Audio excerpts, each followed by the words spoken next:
Warning, spoilers ahead.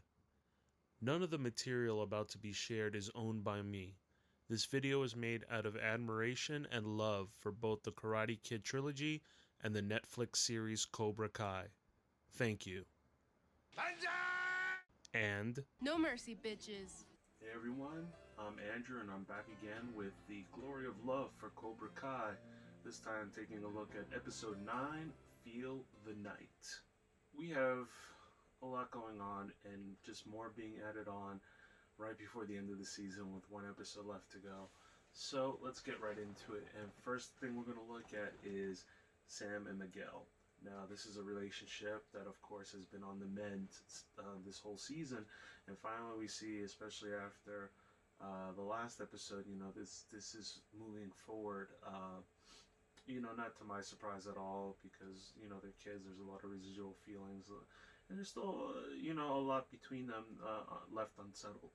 So I have no complaint about the two of them getting back together, and that relationship is also spearheading the whole reason why the Miyagi-Do students or dojo is going to combine or join up with Eagle Fang, or at least that's the motivation right now.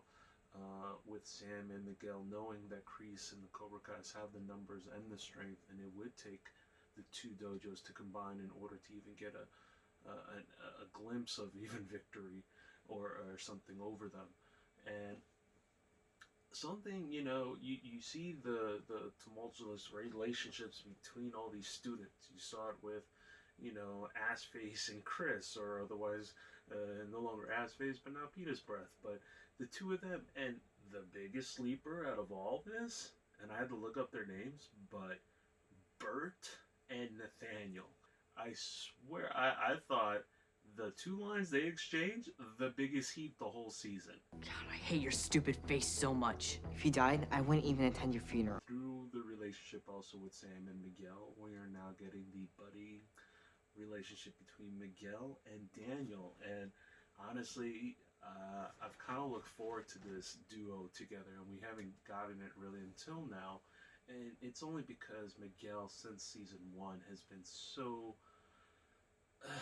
much like Daniel. Like, if you were to take the film and take the series, Miguel fits that Daniel role to a T. So to see the two of them together, and Daniel being able to explain the backstory of his history with Johnny, there's two sides to every story, and Miguel got to learn that other side of the story. The fact that he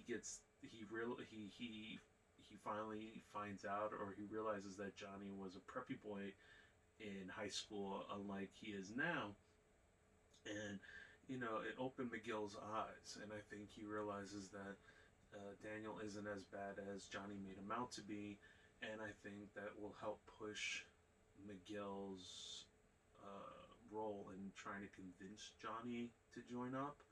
But I think the bigger role in that push is going to be Allie. Now, Allie, man, Allie brings up a whole nother set of problems, and I didn't expect that. I hinted at it, thinking, when he saw her Facebook post that there was no husband, I hinted that, that could be an issue, but I didn't think it would be a legitimate issue. I thought she would play more the role, the motivator, the one to push Johnny into a new direction. Instead, she's the one that's going to anchor him back. It sucks, because I was looking forward to Allie as much as I was looking forward to the part 2 reemergence from the films.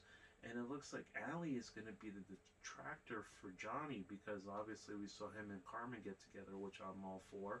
It makes sense with Miguel being the student and how much influence they have over each other, and I've said that in the past. But I think Allie's going to be this giant hurdle and roadblock for Johnny to overcome, because he feels all those old emotions again. I mean, the fact they went to the golf and stuff for their date, and they have the music playing from the film, and it's also a callback to Miguel, because if you look at Miguel's first date with Sam, it was at the golf and stuff with that same soundtrack, and it's pushing the buttons with like, they should be together. But honestly, I don't think it's going to happen. My guess is that Allie's gonna be the one to help Johnny overcome his hatred of Daniel.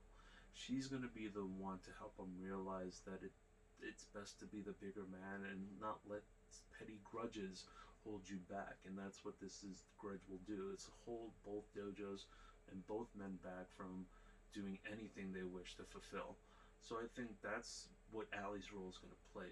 But before we get there, there's going to be, I think, so much hassle between Carmen and Johnny the second she finds out Johnny's inability to realize that this is what he thinks he wants, but it's not what he needs. What he needs is Carmen, and I think he'll realize that when Allie's real life comes more into focus, because it's not so much in focus now with the holidays and the fact that her kids are not there and with her ex-husband. So I definitely think those factors are gonna pull more weight later on, probably next season. Hate to say it, but I think it's going to be a next season issue between Allie, Johnny, and Carmen, and getting all that stuff, settled with. But the main focus, I think, with this episode and the last episode, or the next episode rather, is going to be the Cobra Kais. I mean, like I said, I've been saying it. It's going to be something to push Hawk out, and that is Robbie. As soon as Robbie walked into that dojo, Kreese saw nothing but, winning in his eyes, and sure, he's got Hawk, but he's going to pick Robbie over Hawk. And I think what Kreese is doing, he does so masterfully, is to push these buttons so accordingly. Because if you notice at the end of the lineup, he tells Tori about Sam and Miguel. And what is that going to do? That's going to push Tori into fight mode to get one up on them. And what does he do with Hawk? He makes it very well known that Robbie was the alpha and the number one out of that whole group. So he might think he's pushing Hawk to better himself or to become stronger, but like I said, it's going to be that ego increase to push Hawk away. And Hawk could be a factor later on, but right now I think it's just going to be a matter of Hawk suffering. I think he's going to have to go through a long battle, self-realization, and I think it's something that's going to happen maybe next episode, something that carries over into season 4, because Hawk's story is not done. It's far from done. This kid is so wrapped up in so many different things right now that he doesn't know what's going on, and I don't know how it's going to end. But I definitely know that Robbie's introduction to the Cobra Kai, not a good fit whatsoever. I think along with Kreese pushing Tori's buttons, with Sam and Miguel, he definitely pushed Robbie's buttons. And this is a relationship I didn't think was going to happen so fast, but it looks like it might. But I think Tori and Robbie will be getting together. It makes sense in the direction that they're going with two troubled kids, with a rough past. And, it's just a bad, shitty hand they were dealt. And they got to deal with it. And I think right now they have the most common identities amongst everybody that they're among. So it's only natural for them to be pulled towards each other.